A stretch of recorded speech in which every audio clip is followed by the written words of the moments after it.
What's up guys, this is Passion Gamer back again, but I am so sorry guys, this video is very late. I know कि तुम लोग मुझसे बहुत ज़्यादा नाराज़ होगे क्योंकि मैं आजकल YouTube पे रेगुलरली नहीं आ रहा हूँ, बट जो लोग मुझे Instagram पे फॉलो करते हैं उन लोगों को पता है कि इसकी वजह क्या है।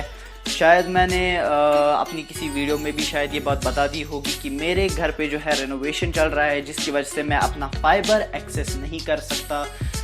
तो इसी वजह से आज की ये वीडियो गेमिंग या रोस्टिंग पर नहीं होने वाली है। आज की ये वीडियो मेरी पहली स्टोरी टाइम होने वाली है जो कि मेरे स्कूल लाइफ पे बेस्ड है।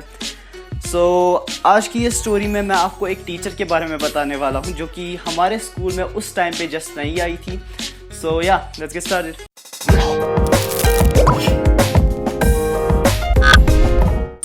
ये बात क्लास 6 की है, आई गेस क्लास 6 की है, जब हमारे समर वेकेशन स्टार्ट होने वाले थे और समर वेकेशन से पहले बस 10 दिन रह गए थे, मतलब समर वेकेशन स्टार्ट होने के बस 10 दिन बचे हुए थे। उस टाइम पे एट दैट टाइम मुझे याद है शायद सैटरडे था और 8th पीरियड चल रहा था हमारे क्लास का, जो कि हमारे स्कूल का लास्ट पीरियड था। और उस टाइम पे एट दैट टाइम जो 8th पीरियड था वो हमारी एसएसटी टीचर का हुआ करता था, बट किसी वजह से हमारी एसएसटी टीचर एब्सेंट थी, जो कि सीरियसली बहुत बुरी बात थी क्योंकि जो इसके बाद होने वाला था वो सीरियसली दिल दहला देने वाला था हमारे लिए। बिकॉज हम उस टाइम पे बहुत छोटे छोटे बच्चे थे, नन्हे मुंडे बच्चे थे। तो उस टाइम पे क्या हुआ कि हमारी नई जीके टीचर की एंट्री होती है। बट वो उस टाइम पे एज ए जीके टीचर नहीं आती हैं। वो उस टाइम पे एज एन अरेंजमेंट टीचर हमारे क्लास में एंटर होती हैं, जिसके बाद हम लोग उसका चेहरा देख के ही डर जाते हैं। बिकॉज उनका चेहरा इतना टाइट था, उनका मूड इतना टाइट था, हम लोग सीरियसली डर गए। बट मेरे और मेरे दोस्त को ज़्यादा फ़र्क नहीं पड़ा क्योंकि हम लोग तो पागल थे और हम लोग अपने बेंच पे बैठ के किसी बात को लेकर पागलों की तरह हंसे जा रहे थे। मुझे याद नहीं कि कौन सी बात थी। क्लास में एंटर होने के बाद वो उसकी नज़र सीधे पड़ती है हम दोनों पर, और जैसे ही वो क्लास में आती हैं तो वो सबसे पहले हमारे बेंच पे आती है और उसका पहला क्वेश्चन हम लोगों से ये होता है कि why you guys are laughing, और जिसका ऑब्वियसली हमारे पास कोई जवाब नहीं होता है। She tells us to keep standing, जो कि हम लोग बिना किसी क्वेश्चन के कर लेते हैं क्योंकि हम लोग बस 6th क्लास के बच्चे थे यार। मतलब हम लोग आर्ग्यूइंग का नाम भी नहीं जानते थे। उस टाइम पे हम लोग स्टैंड रह गए। तो मैम जो है वो एसएसटी के बदले अपना सब्जेक्ट पढ़ाना स्टार्ट कर देती हैं because SST teacher was absent. जब वो अपना सब्जेक्ट पढ़ाना स्टार्ट कर देती हैं तो मुझे पता नहीं तुम लोगों को ये अजीब लगेगा या कुछ, तो मुझे सीरियस टाइम पे हंसने की बीमारी है। क्या हुआ कि जब मैं अपने दोस्त के साथ खड़ा था और मेरा दोस्त जो है वो भी थोड़ा बहुत हंस रहा था, तो मुझे सीरियस टाइम पे हंसने की बीमारी है। तो मैं स्टैंड था बट फिर भी मुझे हंसी आ रही थी, पता नहीं क्यों। माई फ्रेंड वॉज लाइक, अबे साले आगे मैम खड़ी हुई है, खुदा के लिए तू चुप हो जा, मेहरबानी करके तू चुप हो जा।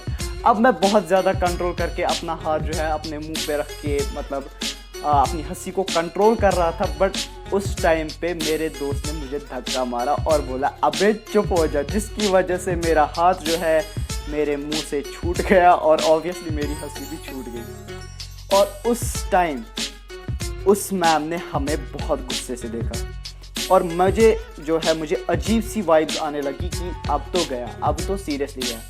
वो मैम मेरी तरफ आ रही थी और मुझे शिवरिंग हो रही थी। लिटरली मैं खड़ा था और मेरी टांगों को शिवरिंग हो रही थी और मेरा दोस्त भी वो देख रहा था और उसको भी हंसी आ रही थी। पता नहीं कि उसको उस टाइम पे भी हंसी आ रही थी literally guys. By the way जो दोस्त है ये वही दोस्त है जिसके साथ मैंने टेकन की वीडियो बनाई थी।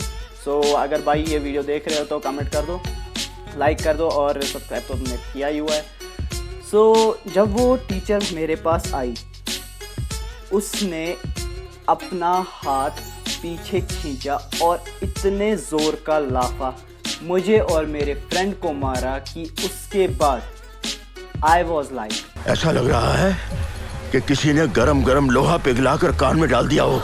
और उसके बाद क्या हुआ कि मैं जैसे तैसे अपना रोना कंट्रोल करके मैं नीचे बैठ गया। उसके मुझे लगता है कुछ 5 दिन बाद, तो वकेशंस को अब 5 दिन रह गए थे। उस टाइम पे भी कुछ ऐसा ही हुआ। हमारा कोई टीचर जो है वो 8th पीरियड में ही एब्सेंट था। सीरियसली मुझे समझ नहीं आ रहा यार कि मेरे 8th पीरियड इतने गंदे क्यों जाते थे, जो कि लास्ट पीरियड होते थे। सो अब मुझे कहीं जैसे तैसे कहीं ना कहीं मुझे 8th पीरियड से अब डर भी लगने लगा था, क्योंकि मेरे साथ सारी ट्रेजेडीज 8th पीरियड में ही हुआ करती थी। सो अब मैं बैठा हुआ था तो जो हमारा टीचर है वो पता नहीं क्यों एब्सेंट था, और जो GLT टीचर है, मतलब कि जो हमारी जी के टीचर है, वो आती हैं फिर से और अपनी अरेंजमेंट स्टार्ट कर देती हैं। सो अरेंजमेंट क्लास अटेंड करने के लिए वो हमारे क्लास में एंटर होती हैं, और इस बार वो अपना सब्जेक्ट नहीं पढ़ाती क्योंकि उनका मूड नहीं था। सीरियसली उनका मूड नहीं था, और उन्होंने कहा कि आप लोगों को जो भी स्टडीज़ के रिलेटेड जो भी सब्जेक्ट में काम वाम पेंडिंग है तो you guys can do that. So मैंने अपने बैग से अपनी जियोग्राफी बुक निकाली और कॉपी निकाली, क्योंकि मुझे अपनी डायग्राम कंप्लीट करनी थी।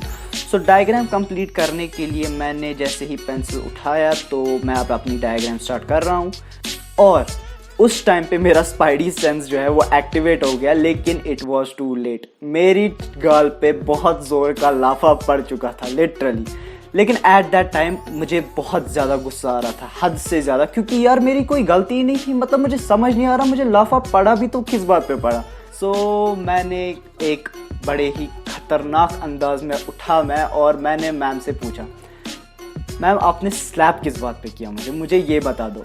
और लिटरली उस टाइम पे मैम मुझे लग रहा था कि थोड़ी बहुत डर गई, क्योंकि उनका डर उनके स्टैमर से दिख रहा था जब वो मुझे आंसर कर रही थी कि वाई आई स्लैप्ड यू। सो उस टाइम पे मुझे मतलब समझ में आ गया कि मैम डर रही है, क्योंकि वो स्टैमर कर रही थी उस टाइम पे। तो उनका आंसर ये था कि तुम्हारे बेंच के नीचे बहुत ज़्यादा कूड़ा है, तो ये कूड़ा ऑब्वियसली तुम्ही ने डाला होगा। सो जिन लोगों ने ये कूड़ा डाला था वो लोग साइड में बैठ के अपने बैग्स में वो कूड़ा छुपा रहे थे ताकि उन लोगों को पकड़ा ना जाए।